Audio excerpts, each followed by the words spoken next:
Hey, what's going on, BookTube on YouTube? Today I'll be doing the It's Finally Fall book tag, so stick around. Do you consider yourself a book lover, book addict, book geek, or book nerd? Subscribe now and feed your need for more bookish videos. If this is your first time coming to my channel, I want to say welcome. I'm C. Tina.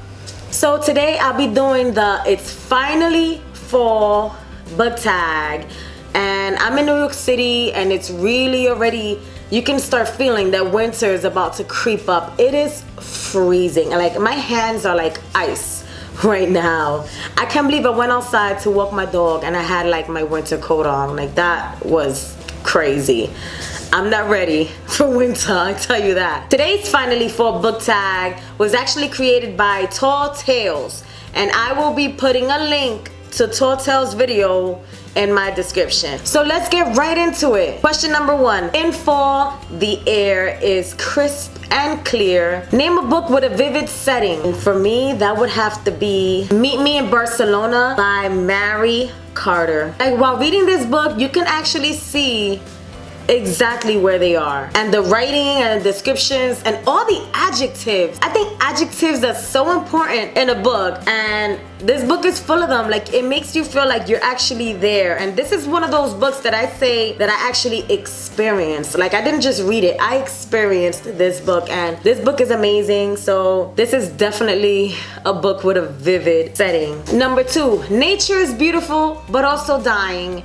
Name a book that is beautifully written but also deals with a heavy topic like loss or grief. The first book that comes to mind will have to be The Book Thief by Markus. Zusak. It's definitely beautifully written, and it's also narrated by Death. Number 3, fall is back to school season. Share a nonfiction book that actually taught you something new. So if I'm gonna recommend any like nonfiction or self-help type of book, I think I will always recommend The Success Principles by Jack Canfield. Jack Canfield actually wrote the Chicken Soup for the Soul books. If you haven't read any, read them. They're like for all different types of people, and this book has just so much different types of information on success and trying to be successful at whatever it is you're trying to accomplish. And he has just like so many tips and tricks and just lessons to learn about how to do certain things and how to just change your way of thinking.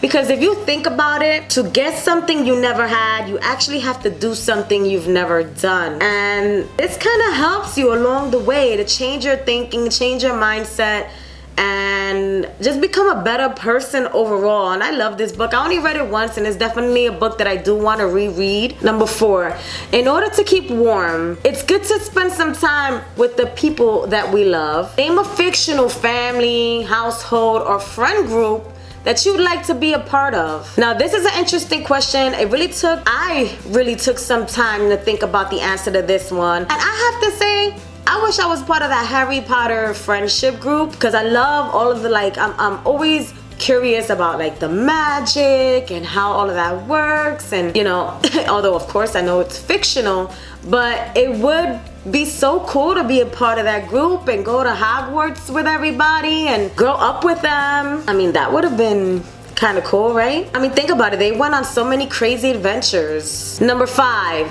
the colorful leaves are piling up on the ground. Show us a pile of full-colored spines. So I'll give you a few. I have a few here. Here are the full-colored spine books. I don't know if you guys can see, but here. Number 6, fall is the perfect time for storytelling. Share a book wherein somebody is telling a story. The first book that comes to mind is Tuesdays with Maurey. That right there is an amazingly touching story. It's a nonfiction story told through the point of view of Mitch.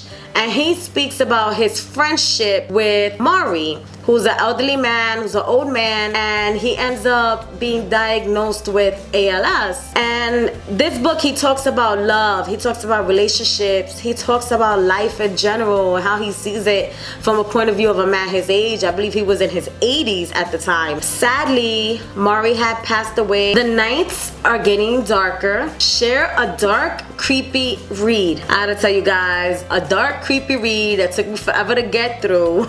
Most of you know that have been watching is this big baby right here. It's it. This book is about the killer clown. I think most of you guys know about this killer clown, but this book was creepy as hell. The days are getting colder. Name a short, heartwarming read that could warm up somebody's cold and rainy day. Well, for me, that would have to be The Poet X. I just read that book not too long ago, gave it 5 stars on Goodreads, and that book was so relatable to me, and just I felt everything that was in that book. It really moved me. The relationship that were developed in the story, or spoken about in the story, it was really cool. I suggest all you guys read it. It's really touching, and I mean, I don't even know what else to say about it. Fall returns every year. Name an old favorite that you like to return to soon. Would this come as a surprise to any of you? I said it was 50 Shades of Grey. I mean, it's an oldie but goodie for me. I know some of you guys, I know this is an unpopular opinion, and some of you guys really just don't like this book. It's cheesy or whatever, but I kind of love this book. I don't know if I'm still reeling from when I first read this book, back when it first came out, and everybody was going crazy over it. But I just saw the movie, The Book Club. And this is the book that they chose to read. OMG. And that movie kind of reignited my love for this book. I wonder why, but yeah. And I think this is definitely something that I do want to return to, and I do want to read again, along with some other books that I want to reread again. Fall is the perfect time for cozy reading nights.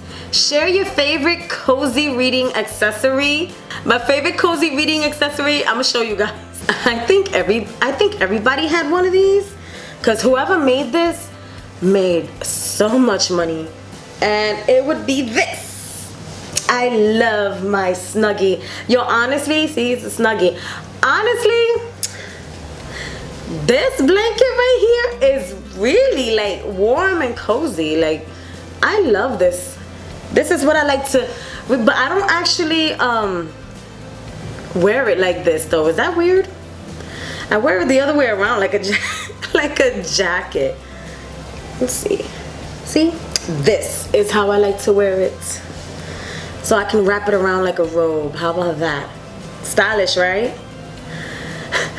And last but not least, spread the autumn appreciation and tag some people. Now, those of you that I tag, I will be listing your name below. Check it out. And be sure to tag me in some of your tag videos. I would love to be a part of those. If you consider yourself a book lover, book nerd, book addict, a book geek, feed your need now for more bookish videos. Subscribe. Later.